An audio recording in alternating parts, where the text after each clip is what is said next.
96.7 KCAL rocks. It is a Monday, and that means we need to talk to our guy Pep with some sports. With Pep, what's going on? Patrick, listen, man, it's Monday morning, and we are getting set for the start of the new NFL season. It officially begins on Wednesday, free agency, all that good stuff, and I was prepared to talk, some spring training, some NBA basketball, those sorts of things, but once again, football stealing the headlines. It was a huge weekend of free agency news for the NFL, and I'll begin with the news that broke late last night that Russell Wilson, the former Seahawk, the former Bronco quarterback, is going to sign with the Pittsburgh Steelers. Patrick, there was rumors, and now it's official. He's going to be a Pittsburgh Steeler for 1 year on a one-year contract. It's funny because I actually think this is a really good fit for Russell. First of all, Kenny Pickett is struggling like crazy. Mason Rudolph, not that much better. I believe at least that Russell Wilson is better than both of them. They got him on the cheap because they can force the Broncos pretty much to pay for him. I believe it's like $39 million minus whatever the new team pays him. So, I mean, the joke in Seattle was he should just sign with somebody for $1, which is basically what happened with the Steelers. And it's funny. Kind of similar coaches, believe it or not. I think Tomlin's a little more hard-nosed, but they're very player-friendly, very similar. Now he has Najee Harris. I kind of like this fit for Russ, believe it or not. He's been knocked down a notch, I think he's humbler, so he's not big head Russ, because Tomlin's not going to allow that anyways. I actually think this is a good fit. If you're a football fan, you've heard this saying, let Russ cook. And there's a lot of people that thought they didn't let him cook in Denver. Like they had restraints on him and that he could only do certain things. They didn't want Russ to be Russ.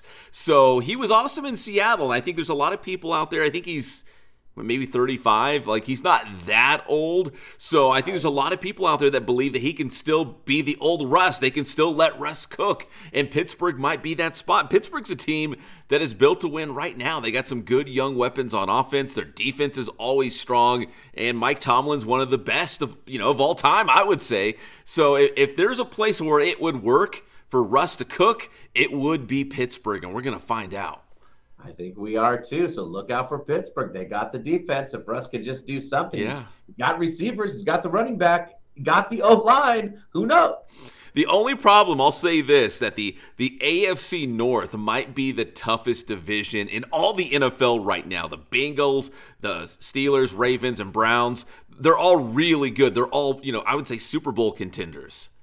Definitely true. So, you know what I mean? But I think he's kind of used to being in a tough division all those years of, having to go against the 49ers and then the Rams. And then, that division was very tough. Yeah. And he even beat the Chiefs last year. So big game Russ. Big game Russ. Let the guy cook. So, yeah.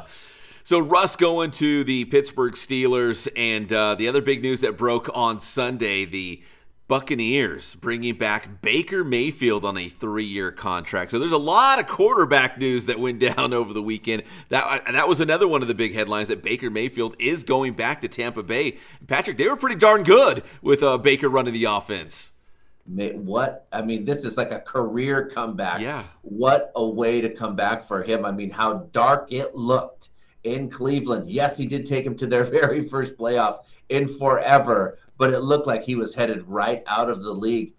Some could argue the turnaround started right here in L.A. with Sean McVay. Nevertheless, he's got like $50 million guaranteed, I believe, something like that. So at least no matter what happens, yeah. Baker Mayfield has come back.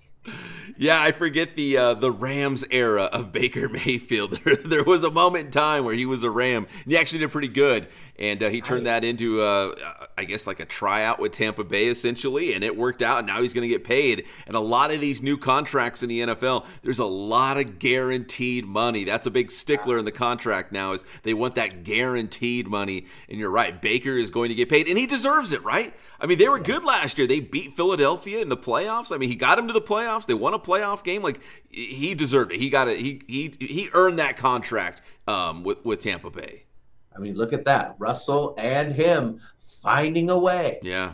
We talked about quarterbacks even last NFL offseason. It's kind of like a domino effect. The teams are waiting to see where guys are going to go. So Russell Wilson's off the board. Baker Mayfield's off the board. The other big name this free agency offseason is going to be Kirk Cousins. And the big news for him is not that he's not necessarily going back to Minnesota. I guess that window, that door is still open, but he's at least going to, go out there and see what's available in free agency. Kirk Cousins might be the biggest quarterback name available in free agency. He's going to get paid somewhere. It still might be Minnesota. He might go back to the Vikings, but there's some teams out there that definitely need a quarterback.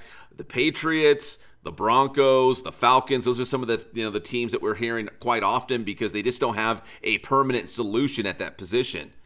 Right, we're hearing that Minnesota still wants Kirk, but they're going to allow him to take a look.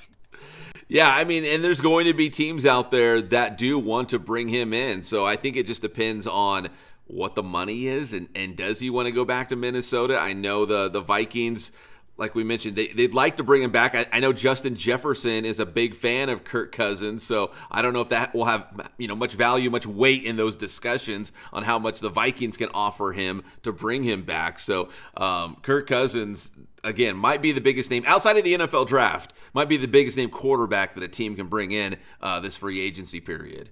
Yeah. And one more quarterback news. It was just crazy this weekend.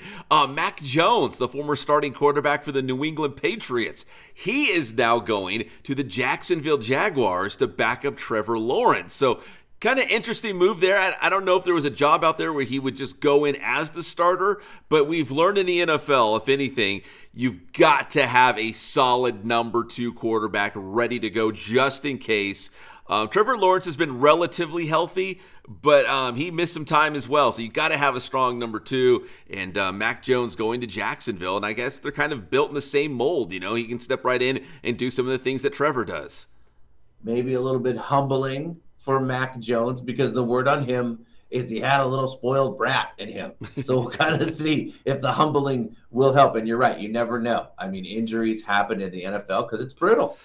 It is brutal, yeah, and you need that solid number 2 quarterback to just step in. And Mac Jones had a good start with New England, and things just went sour the last year or two. I mean, just got bad. Zappy, the other quarterback for the Patriots, he got plugged in there, and he did some okay things. And now it was like, well, is Mac Jones the starter? Are they going to platoon this job? So things went sour real quick in New England. So I think it was better for the Patriots and also for Mac Jones to get a fresh start somewhere else. Yep. So, and one more NFL free agency note. This has nothing to do with the quarterbacks unless these are guys chasing the quarterback. We're talking about Joey Bosa and Khalil Mack of the LA Chargers, and the Chargers are saying those guys are available for a trade. And we've heard that maybe Keenan Allen, the star receiver, Mike Williams, another big-time receiver for the Chargers, these guys might be available as well. So Jim Harbaugh going in there, and I don't know if he wants to blow the place up and just start from scratch, but he's making a lot of these star guys available. I'm not sure why, but obviously there's a method to his madness on why he would maybe want to just kind of restart and start over there. I mean, not that they're not great players, but I think he thinks he can get good enough players for a lot less money because if you look at those 3, I mean, big contracts. So it looks like he's clearing some of it out to build what he wants to build. Yeah, I mean, that's what a lot of teams do. It's like you give a couple guys a ton of money, and then you have to, spread out what you have left amongst the rest of the team. Or, you go on the cheap and you buy a bunch of, or young guys maybe from NFL draft, or you just buy a lot of small contracts and build a team from scratch. So we'll see what Jim Harbaugh is doing in LA. But yeah, a lot of these big name Chargers could be on the move as we begin free agency on Wednesday. It's weird. It is weird. Crazy. And finally, Patrick, it is that time of the year. It is March Madness, and it really starts this week because we have all the conference basketball tournaments. So if you win your conference tournament, you get that automatic ticket to the big dance, to the NCAA tournament. So we've got tournaments all across America starting this week. Into this weekend as teams will be punching their ticket. And a quick shout out to the California Baptist women's basketball team. Unbelievable season. They are your regular season Western Athletic Conference champions.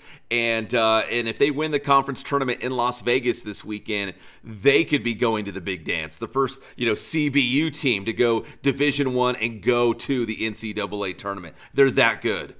It's funny. I mean, what a big year for them, and what a big year for women's basketball, because even you can feel it going into March Madness. People care more, and I think you can give a lot of credit to Caitlin Clark, more about the women than the men right now. What a shift has happened. I mean, she just won the Big Ten tournament, Yeah. so we'll see what kind of damage that Caitlin Clark can do in the Madness. But let's face it, before, we weren't even watching this before. But now we want to see what happens with the women. What a cool turn of events. Man, yeah, you know what? I'm just a big fan of basketball, but you're right. Between CBU's success, Caitlin Clark being a rock star right now, and then UCLA and USC were both good. In fact, when they played head-to-head in women's hoops, they sold out the arena. Like, it was a huge deal because they were both ranked in the top 10. So it's been a great year for women's basketball. So men and women punching their tickets to the big dance this week. It really has. And before we get out of here, I have to mention it, Pep. Ladies and gentlemen, we have to say congrats to our sports guy, Pep, for getting into the Riverside Sports Hall of Fame. Pep, how does it feel to say you're a Hall of Famer, my man, it's humbling. I have no idea how I got up there with my name alongside some of the greatest of all time in Riverside sports history. So totally humbled, and it's just a testament to all the great coaches and athletes that give me the time, to let me interview them and talk to them and hang out at their games and whatnot. So thank you, Patrick. I appreciate that. Pep is such a humble dude, man. We love having him for our sports insight. But let's face it, Pep, you put in a ton of work for, decades. Yes. We're talking about, Pep, decades you put it in, so you really deserve it. You're a Riverside Sports Hall of Fame member. Pep, tell them how to get your stuff. Hey, get my stuff anytime at Inland Sports, Facebook, Instagram, Twitter. We got the Inland Sports YouTube channel. Thanks, Patrick. Thanks, Pep. There it is, my man.